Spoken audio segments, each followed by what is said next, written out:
Dans 6 jours, vous serez des millions à suivre sur notre antenne le coup d'envoi de la Coupe du Monde. Et la Russie va donc devenir le centre de la planète, un pays qu'on connaît plutôt mal. Nous allons donc essayer de vous le faire découvrir tout au long de ce week-end.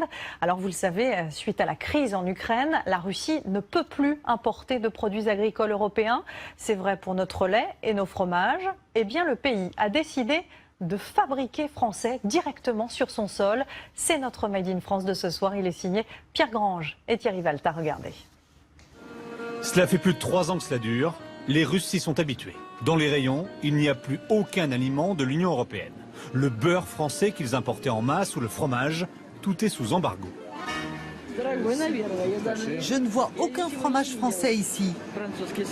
Mais ma fille habite à Paris. Alors parfois, elle m'envoie un petit colis. À la place, de nouvelles marques russes ont fait leur apparition. Ça, c'est de la bonne mozzarella, pleine de saveurs et fabriquée en Russie. Exactement, à 600 km au sud de Moscou. Il faut aller jusque-là pour comprendre comment les Russes ont réussi à remplacer les importations en si peu de temps. Des étables, démesurées, viennent de pousser comme des champignons. Nous voici dans une immense ferme construite il y a 2 ans. Ici, il y a 5000 vaches et la plupart sont des Montbéliardes venues de France. Il faut les imaginer il y a encore quelques années. Elles pâturaient dans de petites fermes de Franche-Comté. Elles sont arrivées ici après un long voyage par la route, en bétaillère. Plus de 3000 km. Les Russes ont choisi ces Montbéliardes parce qu'elles produisent un lait très gras, idéal pour la fabrication du fromage. Quand l'hiver il fait moins 35 degrés dehors, nous fermons complètement le bâtiment. Et la chaleur des vaches suffit à garder une température positive. Manifestement, elles se sont acclimatées. La preuve, elles se reproduisent. Dans ce hangar, toutes les vaches sont en gestation. Elles ont été inséminées ici avec des semences de taureaux de race Montbéliarde.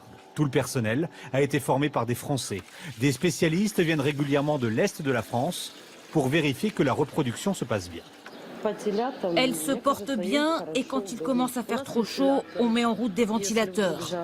C'est le gouvernement russe qui a financé 1/3 de tout l'investissement.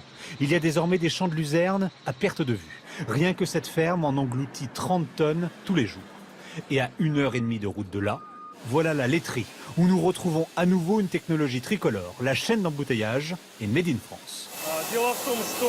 Pour tous les problèmes de maintenance, nous appelons les Français, car ce sont eux qui ont toutes les informations. Et des ingénieurs viennent régulièrement jusqu'ici pour former le personnel.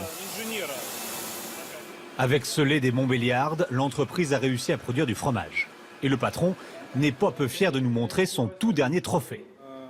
Ça, c'est le prix du meilleur projet de substitution des importations. Et maintenant, ce sont des brebis françaises que nous allons acheter, car elles produisent beaucoup de lait et de très bonne qualité. Nous allons fabriquer du bleu. L'entreprise va donc produire un ersatz de Roquefort, mais veut aussi se lancer dans le comté. Un jour, l'embargo sur les produits européens sera levé et ce jour-là, la Russie produira déjà tout à domicile.